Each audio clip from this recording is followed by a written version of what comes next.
kamili za mbiu ya KTN alasiri hii. Mimi naitwa Ali Manzu. Rais William Ruto mapema hii leo aliongoza mkutano wa dharura wa baraza la mawaziri kuangazia athari zinazotokana na mafuriko kwenye maeneo mbalimbali ya nchi. Mkutano huo umefanyika katika ikulu ya Nairobi wakati ambapo maafa yanaendelea kushuhudiwa kufuatia mvua kubwa inayoendelea kushuhudiwa ama kunyesha maeneo mbalimbali.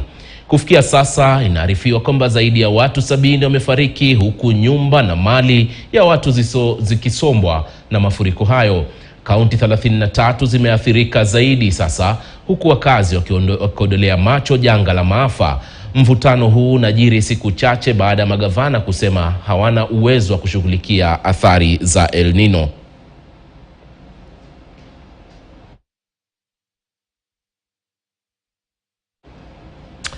Kwingineko, tukiwa bado kwenye masuala ya mafuriko, ni kwamba hali ya mahangaiko inaendelea kushuhudiwa katika kaunti ya Garissa na viunga vyake kufuatia mafuriko ambayo yaliyosababisha uharibifu mkubwa wa miundombinu kama barabara zote ambazo zinazounganisha kaunti hiyo na kaunti nyingine zimekatika na hakuna njia ya kufikisha chakula na mafuta ya petroli au dizeli mjini humo.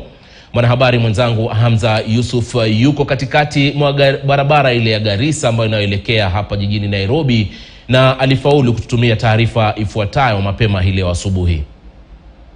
Niko katikati mwa barabara kuu ya Garissa Nairobi. Sehemu hii inajulikana kama Madogo Tana River. Mtazamaji, wale unaona nyuma yangu ni wasafiri ambao walikuwa wanaelekea katika mji wa Nairobi wamekwama, japo kuna wananchi wamekuja tu kutizama na kuangalia jinsi mafuriko ya maji yamesomba katika barabara hii. Hali inayoshuhudiwa katika sehemu hii ya Garissa yanahitaji msaada wa dharura kutoka kwa serikali ya kaunti na serikali kuu. Navyozungumza kwa sasa, hakuna gari inayoweza kuingia au kutoka mji wa Garissa. Kwa hivyo bei ya vyakula vimepanda marudufu, bei ya petroli imepanda marudufu, na hata hakuna uwezekano wa bidhaa hii muhimu kuweza kuingia katika sehemu hii. Tayari tumepokea ripoti kwamba watu kadhaa wamekwama kwa sehemu tofauti ikiwemo sehemu hii ya Tana River. Baadhi yao tunaarifiwa kwamba wako juu ya miti, baadhi yao tunaarifiwa kwamba wako juu ya mabati za manyumba. Ni hali ambayo bila shaka inahitaji msaada wa dharura. Tumezungumza na baadhi ya watu kadhaa ambao wametueleza kwamba hawajapata chakula tangu jana kwa sababu chakula yenyewe haipatikani katika mji wa Garissa. Nitahusisha mahojiano ya dakika 2 kwa mwakilishi wa wadi wa sehemu hii, Sala Ward. Ndugu, habari yako? Mzuri ndugu yangu. Tueleze hali ya watu wako kwa sasa. Kwa majina naitwa Mahmoud Ali Barrow, MCA from Sala Ward. Tangu last week tulikuwa na shida, na hii mpango ya kusaidia watu tuliongea karibu mwezi 2 iliyopita kwamba El Nino inakuja. Paka wa dakika hii leo tuko na shida. Umeona kwa njia watu wanalala. Wengine wameenda huko kabisa, wa displaced wako huko pande ya Madogo, mahali inaitwa Abula Baraka. Ziwani na Bakuyu mara 2 wamehama. Kwa hivyo si kitu ambaye serikali hawajui. Wanajua ya kwamba kuna shida Mororo, kuna shida Ziwani na Bakuyu. Kwa hivyo mimi ile kitu na wakumbusha ni tunataka kwanza serikali ya county ilete boti. Wale watu kujua mabati, badala kulilia kwanza national government, kwanza sisi wenyewe tujisaidie. Kuna boti hapa inazunguka area hii na haisaidii mtu yote, kuja tu na kurudi, kuja na kurudi. Kwa hivyo ningeomba hiyo boti iingie hapa isaidie watu wa Mororo, kusaidia maisha, ili mtu kutoka pale akuje mahali ambaye anaweza kuishi. Kama kutakuwa na labda kupata chakula kwa siku 2 zijazo, ni nini yaweza tokea? Maafa inaweza tokea kwa sababu bila chakula ni shida. Hata mtu kimpatia pesa sahihi, pesa yani chakula imepanda mara 2 vile umesema hapo awali, na njia imekatika, unaona vile njia iko. Kwa hivyo mpaka sasa nashangaa tena watu wa Kenya national government, hii njia hata wanaweza leta temporary bridge itengenezeke kabisa, so tupate maisha, watu waanze kutembeleana na wanunue vitu ambavyo wanataka huko. Kwa hivyo maisha imekuwa ngumu kwa sababu ya njia tena mara ya pili. Mara ya kwanza ilikuwa flood imeingia wametoroka, mara ya pili njia imekatika.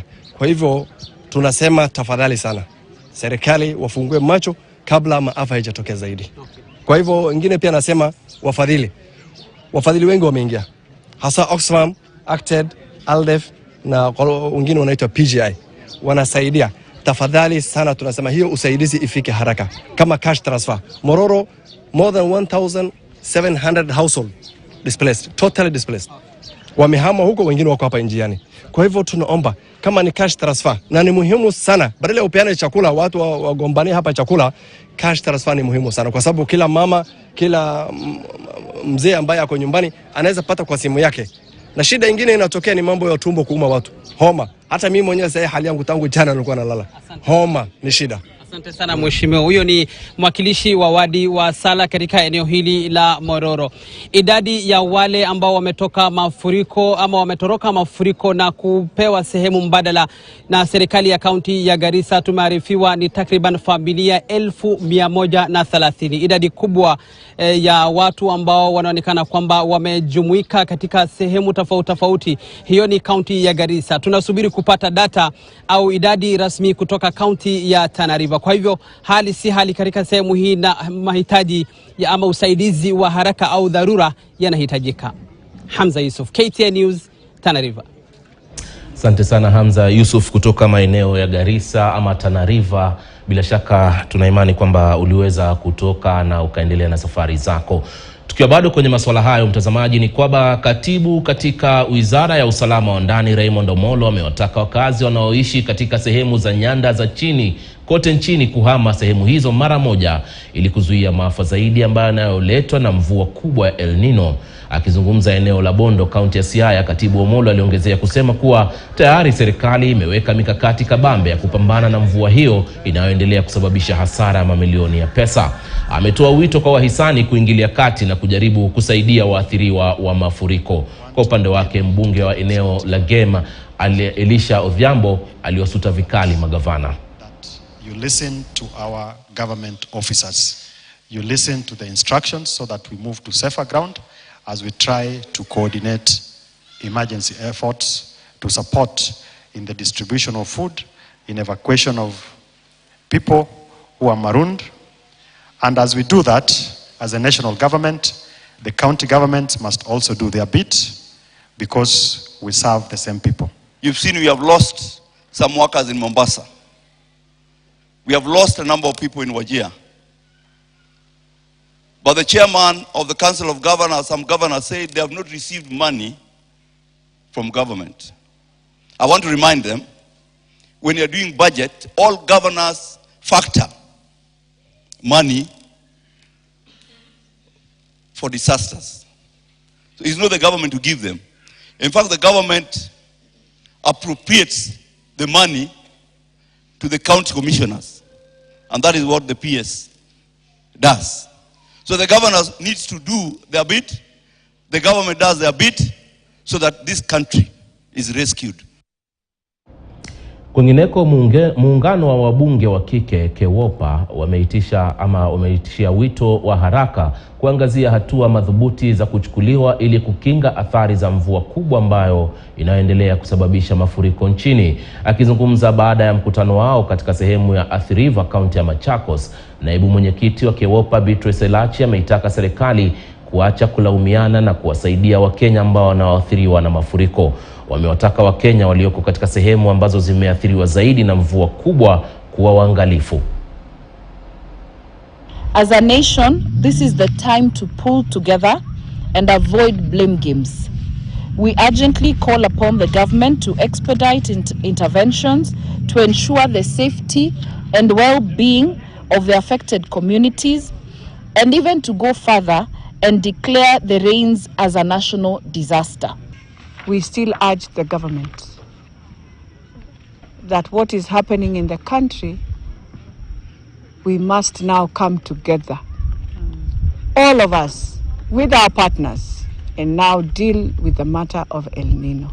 As we speak, the northern part of Kenya is cut off from this area of Kenya, and we call it Kenya B right now, because there are no food supplies going in, no medical supplies, towns are submerged. We are on the verge of getting waterborne and vector-borne diseases. We've lost lives. Women are giving birth and losing their children in the submerged areas. The situation is dire. It's unfortunate that the government hasn't done enough to even visit those areas and to ensure that they've even dropped food and non-food items to those areas. And we thank Red Cross. Red Cross is really doing a good job, but of course we need collective, concerted effort to manage this menace.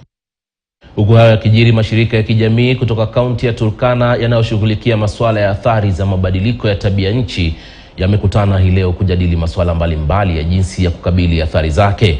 Katika mkutano ulioandaliwa na shirika la Kaputi Resource Management, washikadau wameshauriana na kukubaliana kuwa watahamasisha wakazi wa Turkana kuhusu upandaji wa miche kama njia mojawapo ya kukabiliana na swala zima la tabia nchi. Kaunti ya Turkana ni miongoni mwa kaunti ambazo zimekabiliwa na athari hizi baada ya kukumbwa na ukame na vile kukosa baadhi ya misimu ya mvua. Itabidi tuwe kama ambassadors sisi kwanza. Sisi wale ambao tumefika hapa siku ya leo, tuwe ambassadors, tuhakikishe ya kwamba tumepreach about the effects and ni nini tutafanya baada ya hiyo effect. Tukadiscuss, tukaamua ya kwamba tutamiti watu wapande miti, tutafundisha watu kupanda miti na itaanza na sisi. Tabia nchi ni mambo ambayo imetokelezea na imeleta madhara katika hali ya binadamu, hali ya mti, hata kuwa na mti, hali hata ya afya katika wanadamu, na hali ile yote ambayo inaleta mambo ambavyo isiyofaa katika human life or anything that breathes. Mostly here in Turkana is a dry land. So what we need is to plant, because there's a challenge for water. Water is not adequate to manage to grow trees. It is, we get water, little water. So what we tend to do is, what we have been doing or intending is to grow indigenous trees which are dry resistant trees. Those trees can be manageable. You can be able to water maybe twice in a week, and they can still be sustained. Na tukiachana na taarifa ambazo zinazohusiana na hali ya anga, tuendelee kwenye taarifa zingine ambako shughuli ya kawaida ilikatika katika hospitali ya gatuzi la Naivasha, kaunti ya Nakuru, baada ya familia moja kuvurumiza hadi kituoni humo kulalamikia kifo cha jamaa wao. Huzuni ilitanda katika kituo hicho cha afya baada ya familia ya marehemu Dan Muigai kuwalaumu maafisa wa afya kwa kumtelekeza mgonjwa wao. Inasemekana baadhi ya wahudumu wa afya walilazimika kujifungia afisini au vyumbani mwao wakati familia hiyo ilipokuwa inadai haki. Ilichukua juhudi za maafisa wa polisi walioitwa ili kudhibiti hali na kurejesha hali ya kawaida ya utoaji huduma za afya. Kulingana na mmoja wa wanafamilia, kifo cha jamaa yao kilisababishwa kutokana na kupuuzwa kupewa huduma na maafisa wa afya ambao waliodai shilingi 10,000 kuanza kutibiwa, pesa ambazo hawakuwa nazo. Wakati tumekaa homo sanawa, nikamuuliza sasa hii tunaenda namna gani? In fact daktari aliniambia tuache ujinga. Na mimi tukatulia, because uko kwa daktari unafaa kutulia ugoje. Tukakaa chini pale, tukaona hii kitu inazidi. Nikamwambia mimi naona daktari, huu mtu wetu ni kama anazidiwa. Tukaketi pale, kuketi pale nikaona sijaridhika. Tukarudi na kijana yangu huko ndani, tukaona venye yako sio mzuri, ndio tulitoka tukafuata daktari huko. Yeye daktari tulimfuata mpaka huko ndani. Wakati tumefuata tumekuja naye mpaka wapi? Hapa. Akaniambia wewe wacha kunisubua. Unanisubua nini? Mkae huko mpaka mimi mwenyewe ndiye nitasema. Nilikuwa nauliza media ama niulize serikali, huyo daktari akiwa hapa akuje aongee aseme kwa nini alimtoa kwa mashini kama hakuna 10,000. Na ingawaje watu wote wangekuja na watoe 10,000, hakuna mtu anamuuliza. Lakini haki itendeke juu kuna wagonjwa wengine wapi? Kama umeletwa mgonjwa emergency na una 10,000, utatoa wapi? Atolewe kwa mashini juu hakuna 10,000. Kando na hayo, washikadau mbalimbali hapa nchini wamekutana kuadhimisha siku 16 dhidi ya unyanyasaji wa dhulma za kijinsia na kingono, siku zinazoadhimishwa kuanzia Novemba tarehe 25 hadi Jumapili ya tarehe 10 mwezi wa Disemba. Kauli mbiu ya leo ilikuwa ni kukandamiza dhulma za jinsia na kingono katika usafiri wa umma, bodaboda na magari ya umma. We have global evidence that improving mobility of women and girls, promoting their access to education, healthcare service, employment and livelihood opportunities increase economic empowerment, promotes business, and enhance communities. I sincerely hope that this conference and our joint campaign serves as a platform for us to come together, exchange knowledge, foster collaboration, and shape a better future for everyone, regardless of their gender. Gender-based violence is not only a human right violation, but one of the greatest barriers to advancing gender equality in Kenya. Teenage to about 25 years old are the ones who have the highest form of harassment and violence towards them. And it seems that harassment and violence decreases as you age. For us, we can do our part. We can arrest someone and take them to the police. But if there is no that enforcement part of it, if the people see that we are not working closely with the government, they might grow horns. So we need to work with the government closely. The government should come out strongly and support us to ensure that we make our border sector safe. Tukiwa bado kwenye masuala ya jinsia, ni kwamba huku Kenya ikiendelea na kampeni ya kuadhimisha siku 16 za kupinga unyanyasaji wa jinsia dhidi ya wanawake na wasichana, vyama vya kutetea haki na wanaharakati wa haki za kibinadamu kutoka kaunti ya Kiambu walifanya maandamano ya amani kulaani kitendo cha unyanyasaji alichofanyiwa mwakilishi wadi wa Kamenyu Peter Mburu dhidi ya mwenzake Pasifika Ongecha siku ya Ijumaa wiki iliyopita katika sehemu ya Naivasha, kaunti ya Nakuru. Udhalimu huo walifanywa wakati wa mkutano kati ya wakilishi wadi wa Kiambu na gavana wa Kiambu Kimani Wamatangi. Mwakilishi wa kikundi kimoja cha kutetea haki za kibinadamu na dhuluma za jinsia Jane Wangari alisema wana zaidi ya kesi 28 katika mahakama za kaunti hiyo, ambapo shirika hilo linatafuta haki kwa waathiriwa ambao wamekabiliwa na ukiukaji wa haki zao. Party leaders should take action against any member of the county assembly, any member of parliament that violates any woman in this country, because women are equally leaders and they should be given the chance to exercise their mandate as leaders of this nation. Nilistuka sana kuona amechukua chupa ikiwa na maji na kumrushia mwenzangu sababu hawajakubaliana na jambo ambalo lenye limesemekana. Hiyo mimi nakuja kukasifu kama mbunge mwanamke. Nasema wamama tunafaa kupewa haki zetu. Tuko na right zote hata sisi katika bunge kunena na kusema ambalo tunaona linafaa na lenye halifai. In our handling of GBV issues in Kiambu County and even in the other counties, we have come to realize that even the boy child is also experiencing violence. We are only having that gap of reporting because majority of the men and boys who have been violated don't come out to report these cases. Kwa wale wanaume wanaona kupiga mama ama mwanamke ndio kazi rahisi, nawaambia hiyo wakati iliisha. Hata mama ako na haki yake, na sisi kama wanaume pia wale tuko hapa ama wale wako kule nje tujitokeze, at least tujaribu kuzuia hizi, tumalize hii maneno ya gender based violence. Na tukiachana na hayo, inafaa ufahamu kwamba dhuluma za jinsia huwa zinatokea upande wote, upande wa wanaume na upande wa wanawake, lakini mara nyingi wanaume, yani kina baba, hawajitokezi kuzungumza kutokamana na uume vyani, lakini kwa upande mwingine kama taarifa ulioiona ni mwanamume ambaye alikuwa amedhulumiwa. Kwingineko, wafanyi biashara katika soko huko Ikonge, kaunti ya Nyamira, wanakadiria hasara kubwa ambao walioipata usiku wa kuamkia jana wakati moto mkubwa ulipochoma maduka na biashara zao zingine. Chanzo cha moto huo bado hakijabainika, lakini kwa mujibu wa wale ambao walikuwa karibu na ambao walishuhudia, moto huo ulianza kwenye kibanda kimoja cha kuuza chakula. Moto huo uliangamiza kila kitu kwenye maduka hayo na hakuna hata bidhaa moja ambayo iliweza kuokolewa.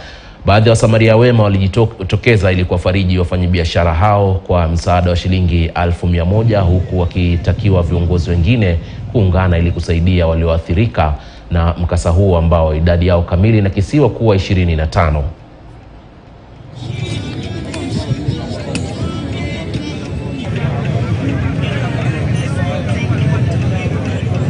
Mimi nauza mattress, posoni, viatu, blanketi. Moto umejaa kwa nyumba kila mahali na mitungi na plastiki. Sasa watu wakasema msiingie, hiyo moto umejaa sana. Ile response team yenye inafaa kurespond to emergencies kama hizi iliweza kuchelewa kidogo, na sababu za kuchelewa walisema ni heti ile gari la kuzima moto alikuwa na mafuta ya kutosha ama alikuwa na mafuta kabisa. Hii mambo ya fire engine ni kitu ambayo inaweza wekwa kwa kila sub county.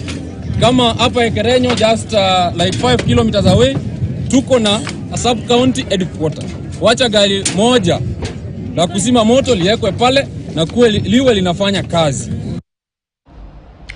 Na muungano wa vyama vya wafanyikazi nchini KOTU umezindua kikao cha wanawake wa Afrika Mashariki mapema hii leo. Dhumuni kuu la wanawake hao ambao ni viongozi ikiwa ni kuendeleza, kulinda na kuimarisha haki za wanawake katika ukanda huu wa Afrika Mashariki. Uwepo wa wanawake hao katika muungano wa KOTU kumradhi ni kuhakikisha sio tu kuongoza bali wanawake pia wanashiriki katika maamuzi na kupeana mwongozo wa vyama vya wafanyikazi ukanda wa Afrika Mashariki. Katibu mkuu wa muungano wa vyama vya wafanyikazi Daktari Francis Atoli amesema muungano wao pia umebuni idara maalum ili kuhakikisha maslahi ya wanawake yanapewa kipaumbele kikamilifu. Amewashauri viongozi wa kike kuendelea kujitolea kwa mafanikio yao. Tukiendelea na taarifa zaidi, nadhani taarifa hiyo itakuja kwenye muda usiokuwa mrefu, ni kwamba baadhi ya wabunge sasa wanamtaka Rais William Ruto kuliachia bunge kujadili mapendekezo ya mazungumzo ya maridhiano. Wakiongozwa na mbunge wa Manyata Gitonga Mukunji, wabunge hao wamesema kwamba hawataki kitu chochote kihitilafiane na rais anapofanikisha ajenda ya maendeleo ya kitaifa.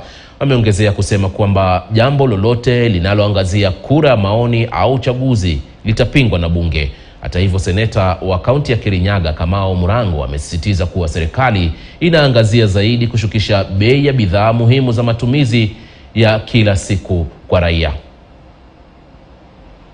Hiyo report nimeisoma, inaongea maneno ya elections, inaongea maneno ya cohesion, inaongea maneno kidogo sana ya cost of living. Lakini kuna kitu moja mimi nataka kuomba, especially wakati sisi tuko hapa kama vijana. Mimi nataka rais hiyo report atuachie sisi tuikarange kule bunge. Mimi nataka rais atuachie hiyo report, kwa sababu saa hizi hatutaki distraction yoyote, hatutaki lack of focus yoyote iingilie rais wetu. Ile mzigo ambao rais wetu amebeba ni mzigo zito sana, lakini kwa wengine ukiangalia wanaona tu kama ndio nyepesi, kwa sababu hajabeba mzigo gani. Na kwa hivyo ningeomba watu wa Kiaridha, hata mkisikia maneno muyapime, msikubali kufuga fikira zenu katika zizi la ubizani.